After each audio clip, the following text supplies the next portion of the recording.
Welcome to Becoming a Sleep Consultant. I'm your host, Jane Havens, a certified sleep consultant and founder of both Snooze Fest by Jane Havens and Center for Pediatric Sleep Management. On this podcast, I'll be discussing the business side of sleep consulting. You'll have an insider's view on launching, growing, and even scaling a sleep consulting business. This is not a podcast about sleep training. This is a podcast about business building and entrepreneurship.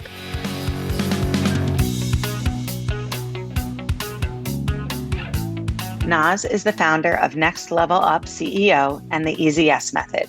Over the last 13 years, she's worked with over 400 coaches, consultants, and healers to 2 to 5x their revenue and turn strangers and lurkers into premium clients in just 7 days.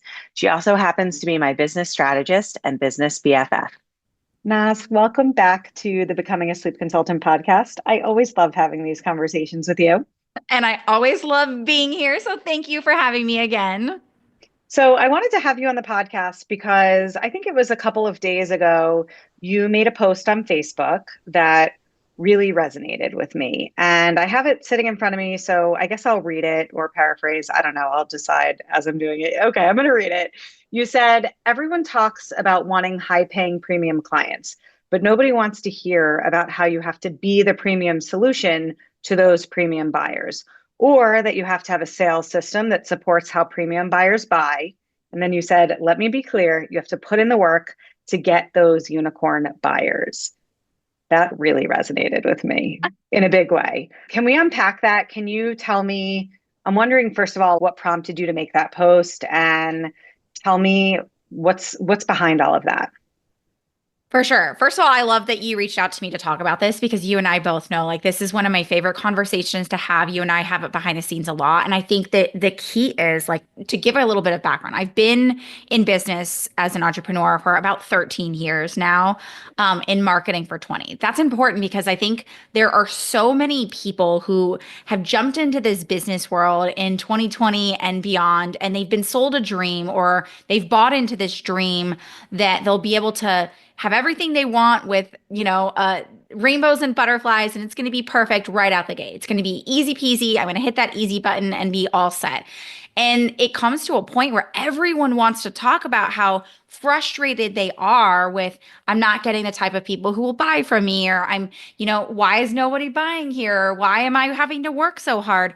And in reality, they want to believe that it's just as simple as, I just need better clients. I just need better leads, without realizing that you have to be a match for that style of client. You cannot simply be the run-of-the-mill Me Too option out there and expect that a high-paying, sophisticated, and what I call high-intent client is going to say, yeah, let me pay you more money than I would Jill down the street, when you look exactly the same. You operate exactly the same. You don't do anything different. There's no mastery to what you do. So to me, I just think there's so much conversation being had around this topic, but not enough truth about what it actually takes to get there. Yeah. So what does it take to get there? I love this question. So I will tell you that it really comes down to 3 key things. Number 1, you have to be a match for that, right? So we already talked about this. Obviously we need messaging that speaks to that person. We need to actually know what makes that a premium client. So I'll just tell you, I define premium clients much differently than most people do.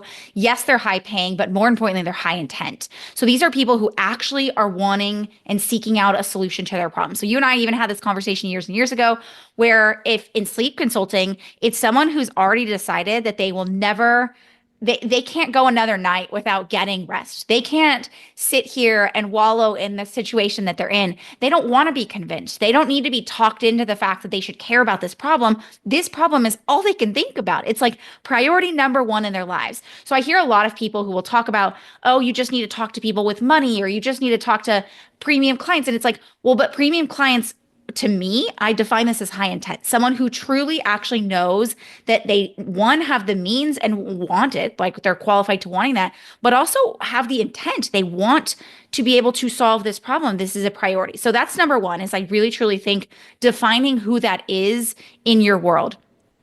Second to that, are you the right solution? Are you the solution for a premium client? And I'm going to be 100% honest about this. Most people are not. Most people are not set up to be a premium solution. So they're sitting there and saying, listen, I want the best clients out there, but I want to do the least amount of work. I want to be the bare minimum. I want to be another Me Too brand out there and expecting that that person's going to come along and say, yep, I want to work with you versus the thousands of other options out there. And I don't mean to say that in a mean way, but at the same time, it's like that's the reality that a lot of people don't want to hear is that there are a lot of solutions. And I always tell people there's two options when someone is comparing working with you with somebody else. It's either that they're choosing between you and the status quo, meaning are they going to stay the same of where they're at or figure things out on their own? So that's one option. Or option number two is, am I going to find a different solution that's either going to do it better, faster, or less expensive? So you have to decide if you want to be a premium solution, am I solving the problem in a innovative way that allows me to do this better, faster, or longer term?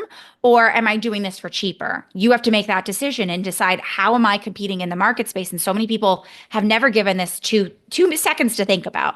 Next is having an actual process that is geared towards high intent clients. So high intent clients are people who value their time more than their money, meaning that that is like their time is the most valuable asset they own. So if we are asking them to come into your world and sit inside of a Facebook group with thousands of hours of trainings, or we're asking them to sit through a funnel that takes them 15 emails to get to when you ask them to make a purchasing decision, then we have obviously neglected their time. We have not taken into consideration how they make buying decisions. So actually having a process in place that's geared towards how these people make buying decisions. And then lastly, are you able to get results? Like that's something I actually didn't put into my post, but that actually pisses me off a lot is I'll talk to people who have worked at trying to get clients in their marketing and they're doing quote unquote all the right things. But ultimately, I'm like, can you actually deliver results? And if the answer is no, that should be priority number one, ensuring that you have the skill set, have the tools, have the offer the programming necessary in order to achieve that. So that was a long-winded way, but I want to kind of break down all the actual true things that we need in order to do that. And from my perspective, as somebody who trains people to be sleep consultants, I feel confident that people come out of my program knowing how to get people results. Where they sometimes struggle is that if they don't have experience, if they haven't supported a lot of families, they sometimes often lack the confidence to articulate their value to prospective clients. And I think that is part of the learning process and part of becoming a premium solution is showing up confidently. Would you agree? I 1000% agree. And I think there's two sides of it. It's conviction and confidence, right? Like, yes, they kind of breed each other, but I think conviction comes from, do you believe that what you're doing is valuable? And then confidence comes from, do I have a way to communicate that value in a way that others can understand? So the conviction is something that nobody can build for you. You can't get there no one can force you to get there. You have to have that on your own that, yes, I believe that what I'm doing is massively valuable. Yes, I believe what I can do can change people's lives. Nobody can install that for you. But once you have that conviction, then it's translate that into the confidence of how do I articulate what I do, how I do it, and why that's important. So I think it's kind of putting those two together, not having one versus the other.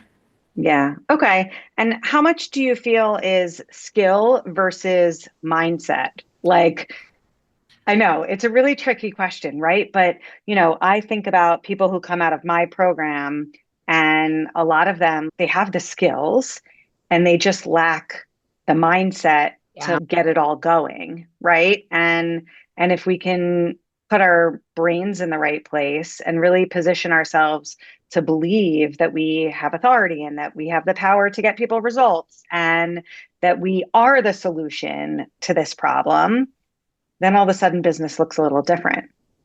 It does. And I'll tell you something I tell my kids all the time, right? Like my kids are always like, hey, I don't want to go. My daughter started ballet one year and she was like, I'm not good at this. I don't want to do it. And I'm like, that's not how this works. Like you don't wake up one day and just, I'm good at this thing because I learned how to do it in one or two lessons. It's like, I learned this thing. I consistently applied this thing. I practiced. I understood it. I got deeper into it. I created a mastery of it. No one else is going to do that. So I think I'm as much as I am a believer that mindset is what's going to fuel you, action is what's going to continue that. So I think it's putting those two pieces together of you're right, you have a skill. Is that skill being practiced enough that it's creating belief? If we're not installing belief, typically it's because we're not practicing hard enough, or we're not doing it in a way that allows us to see that for ourselves and then be able to now say, now I'm going to show that to others. Yeah, I think that's exactly right. Because if I think about my grads, people who are right out of the gate, first of all, they don't have the experience, they don't have the practice, they don't have the muscle memory to just do the work without, with their eyes closed, upside down on their heads. Like it's not rote for them. And then I look at my grads who finished the course 3, 4 years ago, and they are doing this like it's second nature, right? And just like you said, we teach our kids practice makes perfect, and you actually have to put in the hard work, and you can't just show up and be a star. That's usually not the way it works. It never is. Like I think about even like amazing professional athletes. We think of Michael Jordan. We think of these people that we looked up to, right? And we think that gosh, they just were born with natural talent. They were just really good at what they do. But when you actually look at their stories, they weren't. They had to practice. They had to get up every single day. Like some of these people didn't become athletes until later on. And if you think about the fact that business is like being an athlete, you have to freaking put the work in. You have to practice. You have to do the things necessary in order to get there. You have to be willing to do that. So the same thing you said, like someone comes in your world, they get the skill set, they learn the concepts. Now it's how are you choosing to go apply that? Because marketing, and I say this to people all the time, marketing isn't going to make a bad product better. So, and I don't mean a bad product like you don't have the skill set, you do, but like, do you have the confidence? Do you have the conviction? Do you have the positioning to understand what you do and how you do it? If you don't, then listen, marketing is just like putting some lipstick on a pig. So I don't know if you remember, like back in 2015, and a little bit before that, there was all of these homes that like people were flipping homes, right? And Yeah. what a lot of people were doing is that they were buying these homes for cheap, and then they were just making some cosmetic changes to the homes and then flipping them for hundreds of thousands of dollars more.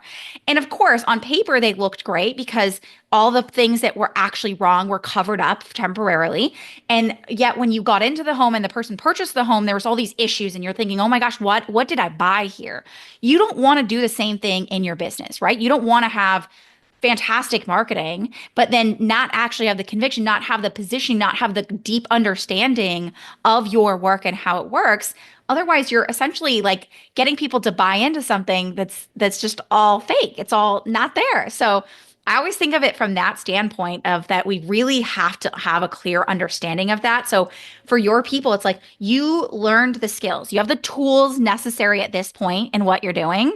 How are you practicing those? How are you bringing those to life? How are you allowing yourself to be in that so that you can start to see and build that conviction on your own so that you can now communicate it in your marketing? You're reminding me why I hired you however many years ago, right? Like that's exactly what you did for me. I got onto a call with you, and I don't remember what that call was like, but all I remember is that when we worked together, I was talking about how I teach business building and entrepreneurship inside of my sleep consultant certification course. And you're like, "Okay, show me." And I gave you access to my course, and you're like, you're not really doing that. Like you're talking about it, but you're not really doing it." And I was like, "Oh, good point. Okay, I need to be doing it." And so I completely revamped my business building section, and I was like, "All right, we're going to talk sales. We're going to teach sales. We're going to teach marketing. We're going to teach business growth strategy. We're going to teach mindset work." And now it's actually really there. Like it's meat and potatoes. Like it's physically there.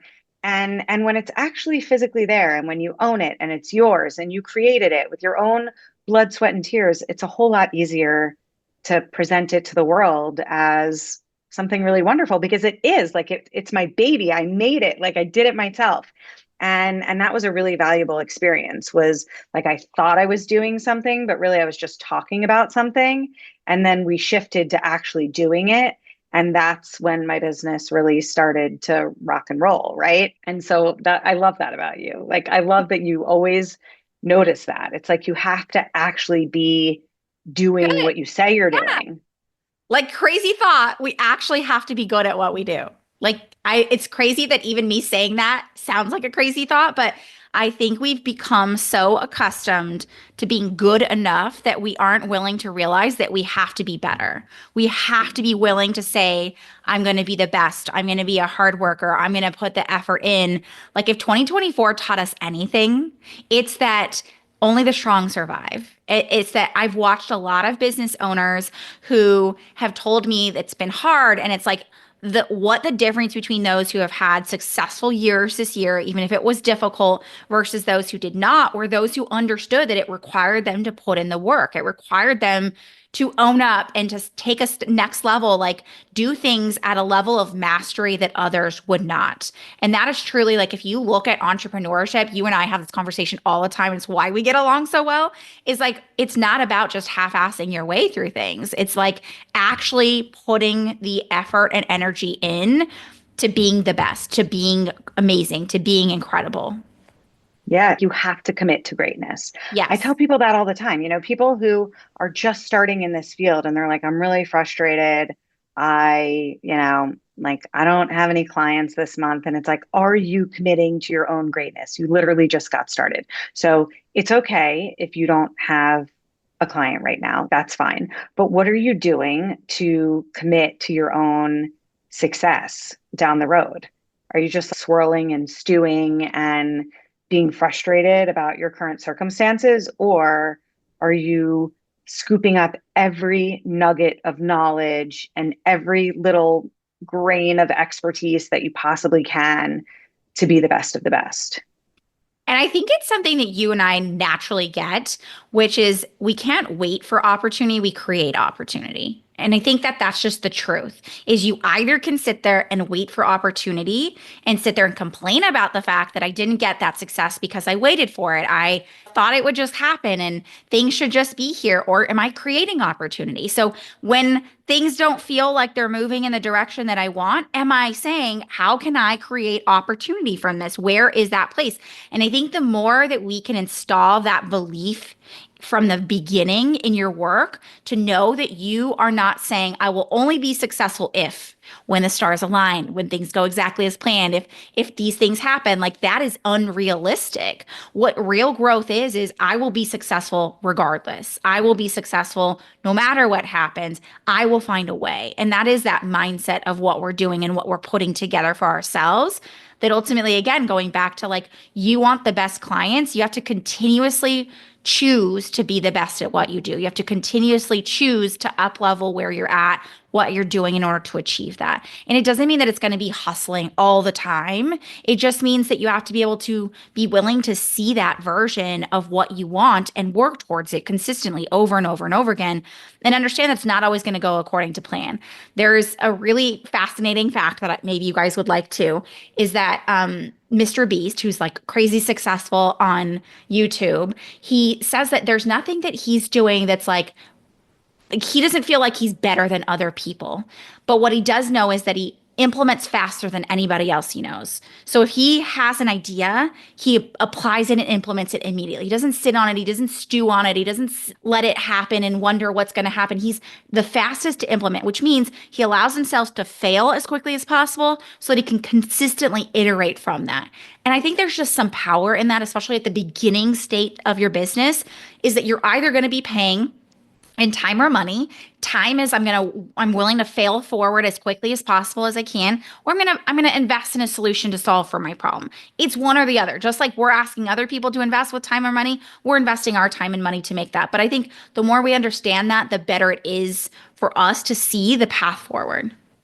So I think this conversation is really helpful for people who are already in business. It's like a good little pep talk, right? I don't want to scare off people who are interested in becoming entrepreneurs, who want to become sleep consultants, because, you know, it's hard work, right? Like the work that we do to grow a successful business. I think there are a lot of people, as you said in the beginning of this conversation, there are a lot of people online promising the world, and neither you nor I do that. I always am really transparent about the fact that growing a successful business is 100% possible. It's also hard work. And I want to make clear to those who are listening who haven't yet gotten started that like this is not an impossible feat, right? This is totally doable.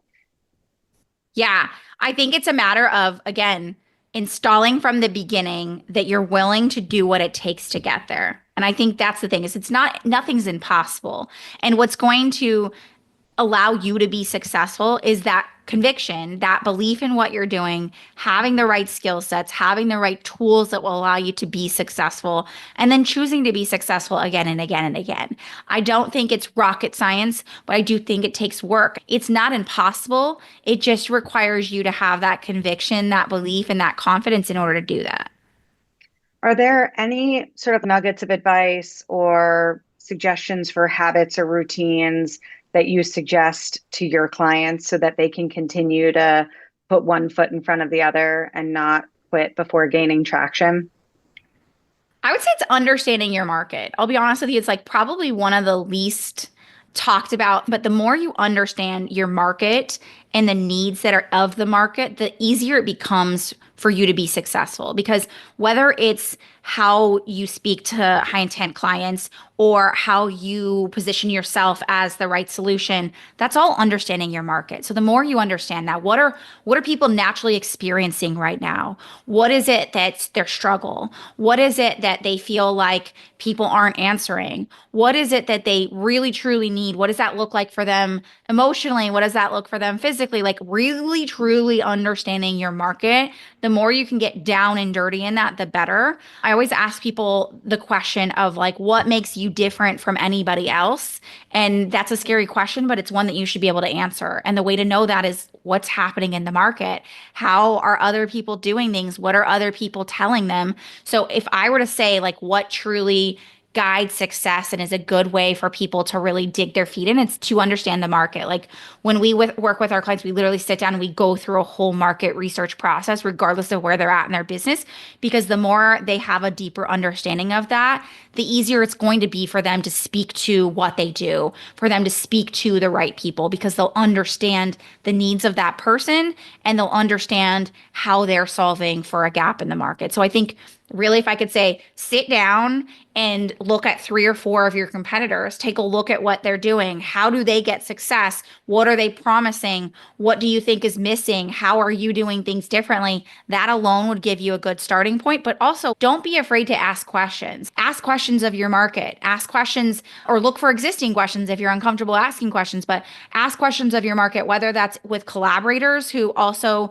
see similar clients to you. So that means going to doctors, going to chiropractors, going to lactation consultants and asking, what do you see happening? How do you see parents struggling in this area? And asking from that or asking directly from the source. Another thing that people don't realize is you could go on Reddit, you can go to other places that people are already asking those questions and gain an understanding of that. But the deeper you understand, the more you're going to be able to contribute and master where your role in all of that is. I also just think it takes practice talking about it in a way that resonates with your ideal client. You know, if I think back to 5 or 6 years ago, I don't think my communication was as effective. The way that I articulated my value to prospective clients didn't roll off the tongue the way that it does now. Mhm. And to some degree, you have to be willing to have those conversations over and over and over again. I did a podcast, I don't know, a few months ago, a year ago, all about getting comfortable with the word no. And I Mhm. think that's really important in business because, you know, you have to hear yourself in a way that doesn't resonate with families so that you can start to course correct and communicate in a way that does resonate with families, right? 1000% messaging can't be built in a vacuum. So you cannot sit there and build a perfect message and think that it's amazing without actually going out and speaking it, validating it, seeing how people respond to it. So exactly what you said, I'll tell my clients once we've developed the messaging itself, it's how are we communicating that? So for you, it's like if you're starting to talk about what you're doing, be willing to go on a podcast and sound silly, say things that maybe aren't perfect, but also start to see what resonates with people as you're speaking. Pay attention to those little things and where are their ears perking up? Where are they paying more attention? Now you know what people are resonating with. The deeper and faster we can understand that resonance, the easier it becomes for us to communicate. But absolutely, there is so much power in just doing that, going out and putting that into practice and seeing what comes of it and then iterating from there. So tell everybody a little bit about you. How do you support your clients? What does it look like to work with you? Where can people connect with you if they want to learn more?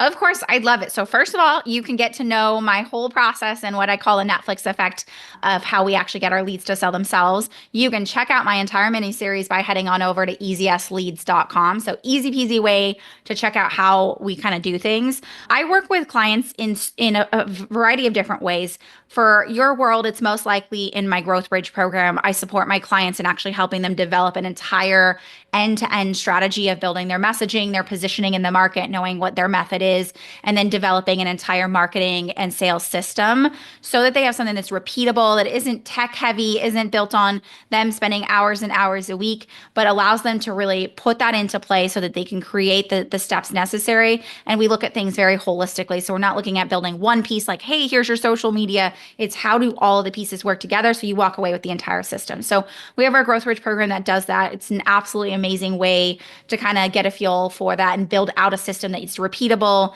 and really brings in clients consistently. And we can chat more about that if you want to hop on a call at easyesleads.com/call. But as always, I just would love to just connect and even hear questions you guys have from this episode. You can feel free to message me on social media, whether that's Facebook or Instagram at Next Level Up CEO. I am an open book and I love supporting your clients and listeners because I feel like they come in with a mindset that's much different than most people when it comes to business. And I absolutely love it. So if you guys have questions or anything I can answer, just want to gain some insight, I'm more than happy to answer those for you guys. But those are all the places that I'm sure we can link those down below as well. Thank you, Naz. Always great chatting with you. You too. Thank you. Thank you so much for listening to this episode of the Becoming a Sleep Consultant podcast. If you enjoyed today's episode, it would mean so much to me if you would rate, review, and subscribe. When you rate, review, and subscribe, this helps the podcast reach a greater audience. I am so grateful for your support. If you would like to learn more about how you can become a certified sleep consultant, head over to my Facebook group, Becoming a Sleep Consultant, or to my website, thecpsm.com. Thanks so much, and I hope you will tune in for the next episode.